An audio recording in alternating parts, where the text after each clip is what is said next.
Bismillah ar-Rahman ar-Rahim. Welcome to Somaliland National Television. This is the news read by Badruddin Muhammad Hassan. These are the main stories making headlines. The Vice President of Somaliland visited to Awdal region. A workshop for non-contagious diseases was opened in Hargeisa. The Deputy Minister of the Ministry of Interior informed about the accomplishment done by the Ministry of Interior. Egypt court seeks death sentence for the former President Morsi and 105 others of Brotherhood.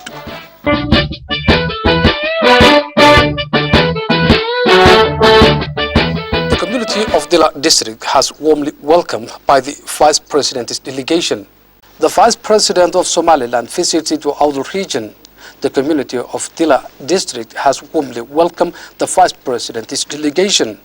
The objective of the Vice President's tour to Awdal region is to participate in the celebrations of the May 18th with Awdal region community. The governor of the Awdal region, Mahmoud Ali Suleiman Ramah, was among those who welcomed the Vice President of Somaliland, Abdurrahman Abdullah Ismail Sayli'i, in Dila district. Mahmoud Ali Suleiman provided an information about the region to Vice President and elaborated the ongoing activities in the region.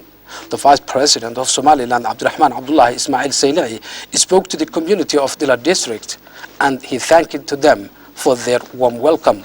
The Vice President urged the community of Awdal region to keep their peace and stability to get a sustainable development. A workshop for non-contagious diseases was opened in Hargeisa. A workshop was participated by Somaliland health workers and the experts of the training workshop. A workshop was participated by Somaliland health workers and the experts of the training workshop. The aim of the workshop is to enhance the capacity of Somaliland health workers. The training has been provided by British experts. The Deputy Minister of the Ministry of Health, Hassan Tahir Dimbil, elaborated the significance of this workshop for non-contagious disease. He also enlightened the strategies of the Ministry of Health to enhance Somaliland health sector. The Director of the non-contagious disease of the Ministry of Health, Dr. Bashir Diriya Chama, spoke about the importance of this workshop.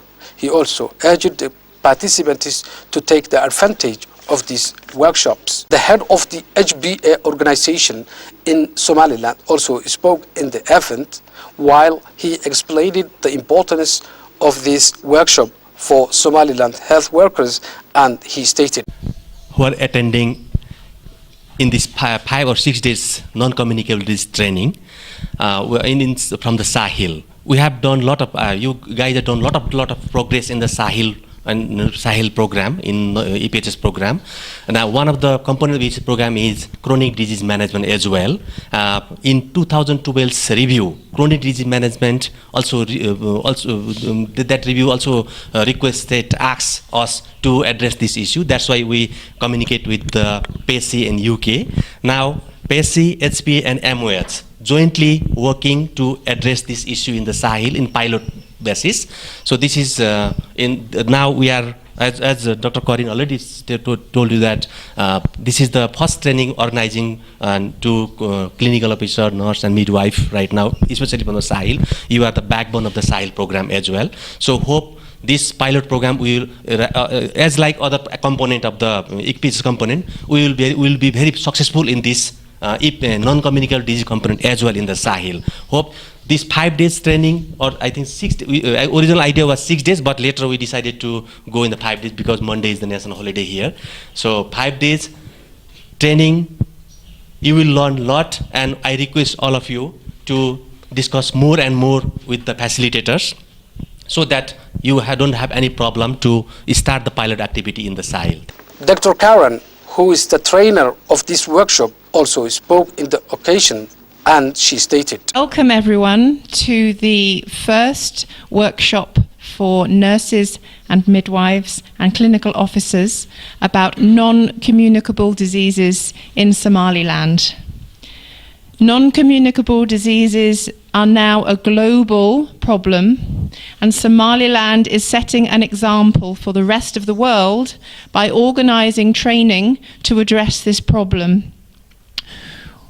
We have come from the UK, from Primary Care Education International, at the invitation of Health Poverty Action and working with the Ministry of Health to support clinicians in Somaliland to address NCDs.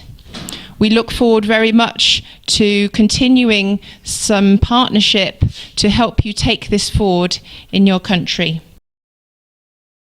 The Deputy Minister of the Ministry of Interior informed about the accomplishment by the Ministry of Interior.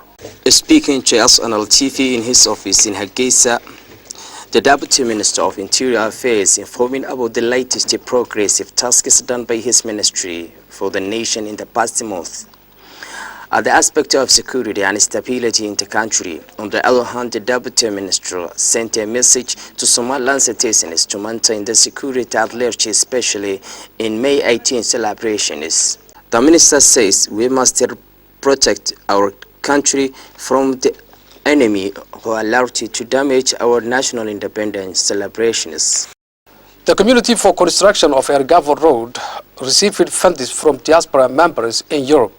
The committee assigned for the construction of road links Ergavo to other parts of the country received funds from diaspora members. The chairman of the committee who spoke at the venue appreciated all those who take part. The distribution of the funds for the road which links Snag region to other parts of the country. On the other hand, the mayor of Ergavo City, who was among the key attendees, appreciated Somaliland diaspora for their active role in the development of their country and urged all Somalilanders to take part in the construction of this crucial road. You are still watching the English news program of Somaliland National Television, the only Somali-speaking channel with an English news program. And now for our international headlines in detail.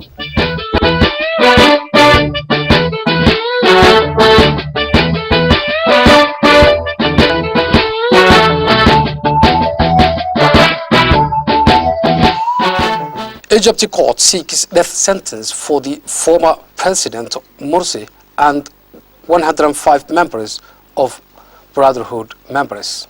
A court in Cairo is seeking the death penalty for ousted Egyptian President Mohamed Morsi and 105 additional members of the Panic Muslim Brotherhood group.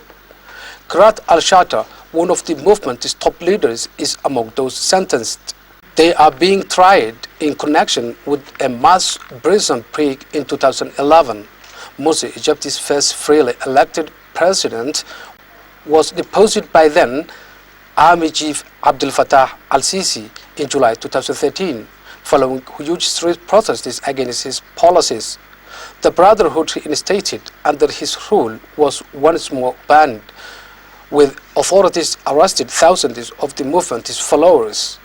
The former leader refuses to recognize the authority of the courts, but is already serving a 20-year jail term for, according to the arrest and torture of dissidents during his 12-month rule.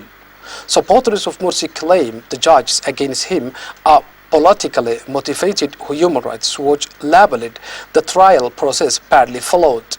In Egypt, all sentences of capital punishment must first be approved by the Grand Mufti, the highest official of religious law. Journalists for Euronews Arabic service say he is unlikely to disagree with the ruling of the court. However, those convicted are still eligible to appeal even if their sentence had been approved. That's all the news we have for you. Thank you for watching. Until next time, goodbye. Assalamu alaikum wa rahmatullahi wa barakatuh.